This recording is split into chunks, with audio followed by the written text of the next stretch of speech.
Hey guys, what's going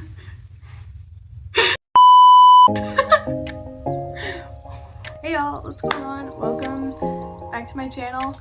That's really weird for me to say, but I'm rolling with it. If we have not met yet, my name is Madeline. I am a senior in high school. This is Buddy. He is a Bichon Frise. I think he's 3.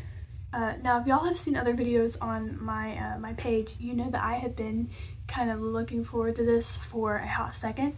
If he randomly gets up and moves, like if he's a distraction, I'm sorry. But now the moment that y'all have been waiting for, I am very pleased to announce I have the notebook right here. Buddy, not even joking, middle school was probably the worst 3 years of my life. Like, I'm not even playing with you. I hated middle school. It wasn't, like, it was bad when I was in middle school, but it wasn't until I got out of middle school and I got into high school that I kind of realized, like, there were definitely some things that I didn't see in middle school that I'm like, that made my life really bad, and I didn't even realize it. Like, I didn't know that that wasn't normal. And I grew up in church. I grew up knowing who Jesus was, but I truly met Jesus. I truly found Jesus the summer between my 8th grade and freshman year. So it was very interesting to go through high school learning about Jesus and having that personal relationship with Jesus and learning how to connect with Jesus. I feel so bad right now. I can't go let him out because I can't walk. We're going to walk. Okay, the problem has been fixed. So, once again, I'm a senior in high school now. It's been 3.5 years, and I kind of thought that I would talk about what I've learned and kind of, pass it off. But Jesus edition. There are a lot of voices that will be in your ear and around you, especially as you get older. So, like, who do I hang out with? What grades are acceptable? What do I want? What should I be? What should I not want? Stuff like that. And to some people, I'm just going to add to the voices, right? Like, I'm just going to be another voice in your ear telling you this is what you should and shouldn't do. That's not my goal. I don't want to do that. I don't want to be that person. But I do have some things. They're all centered around Jesus. I truly believe that the reason that my middle school years versus my high school years were so dramatically different is because of Jesus. So we're gonna breathe. We're just gonna breathe because I fully believe that this is time with the Lord. A lot of the things that I'm gonna say, I learned from the Lord. So knowing that this may work for me and not for others, but also knowing that this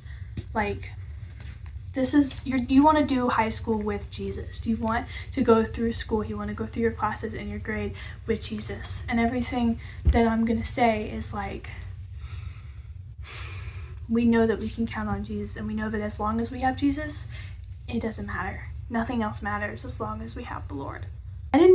Were there days where I wasn't thriving? Absolutely. Were there days where I was just trying to make it through? Absolutely. But I know that every day is a gift, and if God woke you up today, you're meant to be here. I definitely did not peak in high school.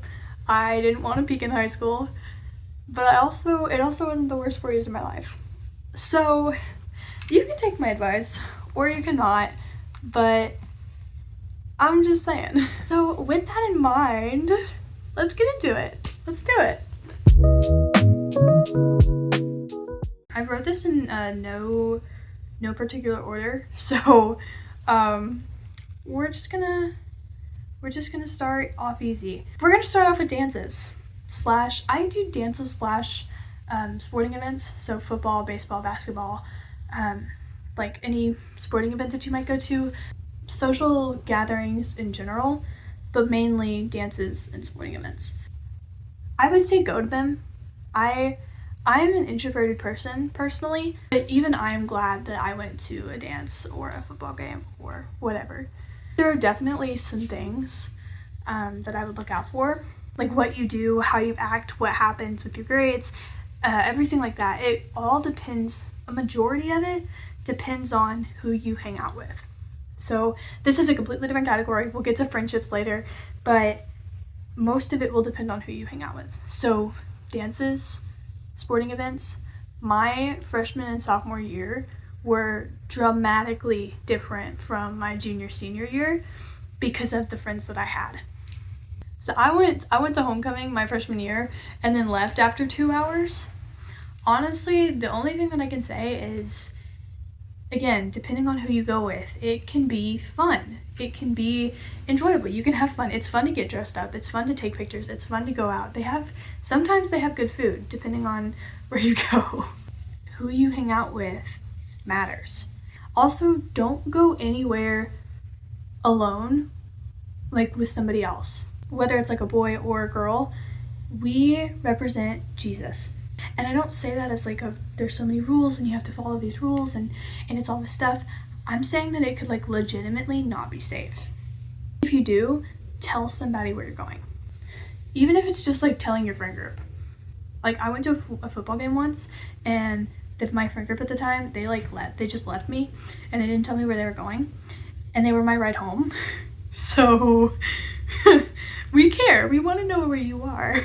Wholeheartedly. It all depends on the people you go with. Depending on the people that you go with, you may be put in a situation that you're uncomfortable with. It is okay to say no. That is a really big thing. It is, peer pressure is like, it's a huge thing as a teenager, and you're probably going to be at a point where you're going to feel pressured to do something that you may not want to do. Saying no is like a big deal. So, and last thing on this, and then we'll move on, but cover your drink. Like if you're at dances especially, I know it's school supervised or whatever, but cover your drink. Never let your drink out of your sight. Pour your own drink. Don't let anybody else get a drink for you. I have both seen and heard too many stories of especially women being in dangerous situations because something was put in their drink. So cover your drink and your food too. Like watch your food. Okay, because you really don't know. So and just remember, like, you're representing Jesus. This is I know it's kind of like an obvious one, but you're representing the Lord. So if there's a situation that you're just like, I know, so use discernment. Like whether you just met the Lord or you're trying to grow in your relationship with him, use that discernment. Fun, but it's fun. I would recommend you should go to at least a couple football games. Go to a dance, see it out. I'm gonna go to prom this year. It's gonna be great. Okay, let's move on. Okay, friend groups. Let's talk about it. Freshman year, you're going into high school, it's a new place, you want to meet new people, so you try to lock in those friend groups quickly, you try to meet as many people as possible. It works out in the future because when you get more comfortable, you know everybody, so you feel like you can talk to more people. And again, this is coming from somebody that's introverted. Enjoy the friendship in the moment because there's a very good chance that you will not be friends sophomore year. And like I said in the last category, like who you hang out with will determine most of your high school career. I fully believe that it is one of the biggest things that will influence your decisions. Scripture says, as iron sharpens iron, man sharpens man, Proverbs 27:17. Who you hang out with matters, okay? I cannot say this enough. If you hang out with people who go to parties and drink on the weekends, you're gonna end up drinking. If you hang out with people who study all the time and are obsessed with their grades, you're probably gonna be obsessed with your grades. If you hang out with people who go to church every Wednesday and lead a Bible study, you're gonna fall more in love with Jesus. I've already said this, but my freshman, sophomore friend group, they didn't know Jesus. They didn't really love Jesus. And so I had been friends with them in middle school, and then when I got to high school and I realized that Jesus was everything to me, it really just became something to where like, our interests clashed, and it became a thing where like we weren't helping each other grow anymore, and it really just became something that was like, I don't want what they want and they didn't want what I wanted. A sweet friendship refreshes the soul, okay? Just know like they will literally be the people who will be there for you. They will be the people who show up for you, and the friends that you show up for. Like a friendship works two ways. If they need something, you show up. I go to public school. I like going to public school, but you're gonna have people who are whispering things all around you and people who are consistently trying to speak things over you and speak things over your life, and you gotta be aware of who you listen to. So I would start praying for those friends now. I just got knee surgery. Like, it's a thing, and I can tell a lot about the relationships in my life because of that. Like, I've learned a lot. But I do want to say, be aware, like, we're just kids. You're still young. You're not going to know everything. You're going to have to learn. That's literally the whole point of this. So if you have, so you and your friends are going to fight. Actually, the closer you are, the more that you'll probably fight. You're people. You're humans. You need godly friends. And that means going to church. Join a Christian club. Like, you never know who is looking for a group. I want to be extremely clear. You may not find your people in high school. Or maybe they'll be your people for sophomore year. And then by junior year, you've changed a lot. And they've changed a lot. And so, it was just meant to be for that season. I think that's incredibly valid. So don't look for friendships in the, oh my gosh, we're gonna be friends forever, long term. Look for the friendships that are like, I hope we're friends forever. I hope that our kids grow up together. But then at the same time, I'm gonna enjoy the time that we have now. And I'm gonna help you grow now. And I'm gonna be there for you right now. Friendships are incredibly, incredibly important. Okay, let's talk about grades. Grades, AP classes. I'm gonna include sports too, even though that's not part of grades, but it's pretty much, it's the same when it comes to living your life for Jesus. Probably if you don't hear anything else in this video, this is the most important thing. Listen to my words, get out a piece of paper, mark it down, ingrain it in your brain. This is important. If you let your grades or your sports or your friendships or even your relationships or whatever, if you let it become your identity, then it will be. That was the main difference between my middle school years and my high school years. Middle school, my identity, my worth, how I found my worth was in my grades, was in my friendships, was in my sport, the way that my body looked while doing the sport, how good I was at the sport. Learning to fully place your identity in the Lord, that is what is going to change your high school career. That is what is going to help you thrive and not go from day to day. Now, does that mean that you shouldn't care about your grades and that you don't have to put in effort because you'll get to heaven anyway? No, absolutely not. That's not what that means. Scripture says to glorify God in everything that you do. School is your job. I know some of us watching probably work. I work, and so that's a job too. But school is our main job. And the Bible says to glorify God in everything that we do. And that means school. Does that mean you have to show up with a smile on your face every day and be like, yeah, I'm ready to learn? Absolutely not. Absolutely not. Okay, there are some days where I don't want to get out of bed in the morning. There are some days that I don't get out of bed in the morning, and then my mom comes in and yells at me. Truly learning to be like, hey, I'm going to go to school this morning, and I'm going to glorify the Lord. I'm going to go to school this morning, and I'm going to tell people about Jesus. And having that mindset, instead of going and focusing on grades, like, I'm going to work so hard because I know that it'll glorify God. Whether anybody sees that or not, God sees it, and he knows that it'll glorify him. Because believe me, if you put your worth and your purpose and your identity in your grades or your sport or your friendships or your relationship, then you will always fall short. You will fall short every time. You will never be enough. You'll never get the good enough grade. You will never get enough wins. You will never have the perfect relationship. It's good to have those things.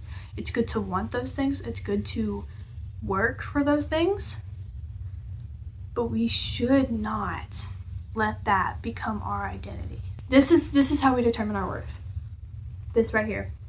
Jesus, my God, he determines my worth. He decides that I am enough.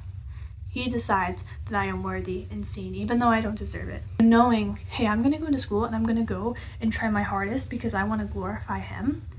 But even if I don't do well, even if I don't do good on that paper, or even if my team loses this, I know that I did my best and I know that God saw that. Love your Lord your God with all your heart, soul, and mind. It's in Matthew. Never mind. It's in Matthew. If you don't hear anything else, for the rest of the video. Your identity is in the Lord. Your strength comes from the Lord. You go to your job to glorify the Lord. Wasn't it Matthew from The Chosen who said the only thing I have to do today is follow him, and everything else take care of itself? I found that could not be more true. On the days that I do wake up and spend time with the Lord first thing in the morning, my day is automatically better. Which does bring us to our next section, so let's roll. How to put God first. School days can be like incredibly busy. There's a lot going on, especially if you play a sport. Like if you play a sport, you know that you go to school and then you do sports and then you have a home and you have homework. And so how do we put God into that? How do we fit God into that? How do we make sure not to get overwhelmed? How do we make sure not to hang on, I got a text. Ooh, my phone's on 8%, so let's speed this up. So your girl is not a morning person. I actually despise it most of the time. Yeah, and it's not even that I go to bed too late. Like I love to sleep. I set my alarm early enough to spend time with Jesus. I set that alarm. I set it early enough. And then I wake up and I just don't, like, probably once a week. Once a week, I'll wake up when my alarm goes off and I'll get up and I'll spend time with Jesus and then I'll run through my stuff and I'll go to school on time. So I want to say that when it comes down to it, all you have to do is decide that you want it more. You have to make a conscious effort to wake up early and spend time with Jesus. But I know that it's hard. It's very difficult. So I think choosing, like, go to bed early. Matthew, love the Lord your God with all your heart, soul, and mind. Glorify him. We got to glorify him. And sometimes, that means to make a conscious decision to say, hey, I'm going to put him above sleep. I'm going to get up and I'm going to spend time with him. I can very much testify that your day is so much, like, that's easily my favorite day of the week, is when I wake up and I spend time with him in the morning. My day just goes so much better. Like, so much better. Okay, let's talk about church. So I know, obviously, like, go to church, right? But I've seen too many cases. And luckily, when I did Taekwondo for 6 years, and when I did do Taekwondo, my classes were Tuesday and Thursday. So I was still able to go to church on Wednesday. I had a lot of friends who, like, had practice on Wednesday, so they weren't able to do both, and they had to choose. I would say, obviously I'm biased, and I would say go to church. But if you want to think about it, church is the Lord's house. You know that you're going to stand in front of God one day. You know that you're going to face him. You know that he's going to admit everything that you've done, and then Jesus is going to step up and say, wait a minute, I paid the price. She's free. She's forgiven. She's redeemed. She's with me. He's going to say that. If you have a relationship with Jesus, he is going to say that. But if you are still on earth, he wants us to be closer to him. He wants us to choose him. He wants that relationship with us. And so if we choose, and that comes back to the whole, priority thing. If we choose our sport over being in his house, I know that there's multiple people who are like, you don't have to go to church to have a relationship with Jesus. I guess not. But if you move out one day and you never go home and visit your parents, you only call them, you're really saying that you're not going to get homesick? And that goes back to the friendship thing too. Like, you want godly friends. You want friends that are going to help you with your relationship with the Lord. Go to church. I remember multiple seasons that I've had where it's just been so busy and there's been so much going on, and I've had lots of homework and I was trying to do all these things and I was trying to prepare for stuff. And on Wednesdays, and every Wednesday, like, I had to make a choice, I could stay at home and finish my homework, or I could go to church. And so I compromised. I did all the homework and then I went, even if you just show up for the sermon or the worship and you skip everything else and you go home right after, like, that's 30 minutes, an hour, and then you go home right after, that's better than nothing. Just making that decision, again, it's all about decisions, making that decision of, like, what is more important to me, my sport or my relationship with the Lord? think a lot of us underestimate just how good church really is and just how much of a peaceful time it is, because we get to step into the presence of the Lord with people our own age, and we get to be in the presence of the Lord in fellowship with other believers. It doesn't get much better than that. So go to church. And if you don't have a church, find a church. Okay, I think everybody's been waiting for this one. I can't say that I'm super excited about this one. I'm not currently in a relationship and I'm not married. So the only thing that I can truly say is don't make it, like, if you're not in a relationship, don't make it a priority. Like, one of the biggest, if not the biggest, idol in our current generation is relationships, is a godly relationship, the idea of a godly relationship. We all want one. We want that agape love. We want that person that God has for us. There is a probably 9 out of 10 chance, or actually it's probably a 14 out of 15 chance, that whoever you date in high school is probably not your person. I know that there's cases proving that wrong. I know that there's, special circumstances, but a majority of people who you date in high school, you're not going to marry them. And I know what it feels like to think that somebody is your person and them not be your person. So trust me when I say that God has a plan. It's about Jesus. You want a God-centered relationship, you have to be you have to be half of it. And knowing that you're both kids, you're not going to be perfect. The relationship is absolutely not going to be perfect. You're young. You're still kids. You're still trying to figure it out. So just knowing, give grace on that, But at the same time, know what you deserve. That's what I can say. You deserve so much because you're God's daughter. This is like a churchy, judgmental rule situation. You may feel like you find the love of your life. You may feel like you found the guy that you're going to marry and that you're going to be with, and that he's your person, and that you're so happy and you're in love and you're doing all this stuff. Do not sleep with him. I don't know how else to say it, okay? That is something for your husband. That is something for your husband. And again, I don't say that to be a churchy thing or a rule thing or a judgmental thing. I genuinely say that because it is such a beautiful thing.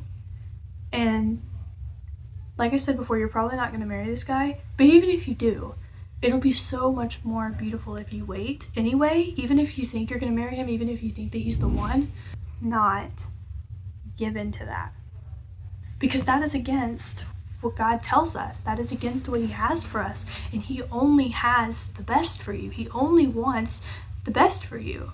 And so if you go against what he says, and if you're going against that because you think that it's right, trust me, believe me when I tell you that you don't know the whole thing. You don't know the whole story. You don't know the whole puzzle. You don't know the whole outcome. But he does. He knows the outcome. He knows the puzzle. He knows you, and he knows the person that he has for you. So if you feel pressured to do something that you know isn't right or that you know you shouldn't do, he's probably not your person. God has so much more for you. Oh, and another thing. This is going to be incredibly controversial, but my rule is if the grades don't touch, neither do you. I'm an incredibly different person than I was my sophomore year. Incredibly different. I've matured a lot. I've grown a lot. I would not want to date a sophomore. I don't want to date a junior, but that's just me. You are in incredibly different stages of life. Incredibly different. So if you date someone who is 2 years or older than you, that's fine when you get older, when you get into college or when you get in your 20s, that's normal and that's fine and that's whatever. But when you're still in high school, you are in incredibly different stages of life. You are both going through very different things. Plus you get to a point and it becomes illegal. So high school is a very, you feel like you find your person. And heartbreak is a very real thing. It's a very hurtful thing. So just know that it gets better. It truly, truly gets better. You do heal from that. but you only heal, like truly heal, when you give it to the Lord. Like if you don't give it to the Lord, you may move on, you may go numb, it may go numb in your heart, but you won't truly heal until you give it to the Lord.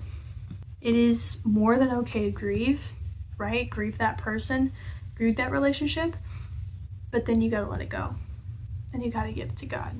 Like saying, God, I can't do this, I can't take this, you have to take this from me. That's how you're gonna heal with the Lord. And I promise you, you will come out stronger on the other side because of it. Like everything that you're gonna learn, everything that He has to teach you, it will make you so much stronger. That relationship, that breakup, that heartbreak, it will make you stronger. It may take longer than others. You have to actually give it up first, and you'll feel but don't run back to what broke you. Trust me. Like I get needing closure and I get wanting to know, but don't do it. It's so much harder to heal with the Lord than it is to just bounce back to what broke you. But you heal faster. You heal faster, you confront it, and you become stronger because of it. So knowing like it's gonna get better, knowing God, it hurts, it's okay to hurt, it's okay to let it hurt for as long as you need, and then let the Lord take it. Is that it? Like, I don't know. Ooh, my phone's about to die. I'm on 3%. Recap. Do not let your identity be in things of the world, grades, sports, friendships, relationships. Don't do it. Your identity, you belong to the Lord. And you are stepping in to this new season or this new school year, or you are stepping into it to glorify God, to bring people to Him and to glorify Him in everything that you do. You are going to love Him with all your heart, soul, and mind. So, with that in mind, I truly believe in you. I believe in you. I believe in what God wants to do, and He wants to do so many things. Getting to grow these last 4 years, like I am so incredibly excited. I'm so incredibly excited to see what He does next and where He takes me. And but I'm gonna miss it, you know, my friends and the school that I walked around for 4 years. Like it's tough for sure, but I know that His plan is good, and that He has me exactly where He wants me, just like He has you where He wants you. You are exactly where you need to be. So go in your world, pray for people, go treat your school like a mission field, go glorify God in every single thing that you do. You represent the Lord. I don't say that as a judgment thing. I say that because it is an honor to represent the Lord. It's just an honor to be used by the Lord. So go in your world, and I'll see you guys next time.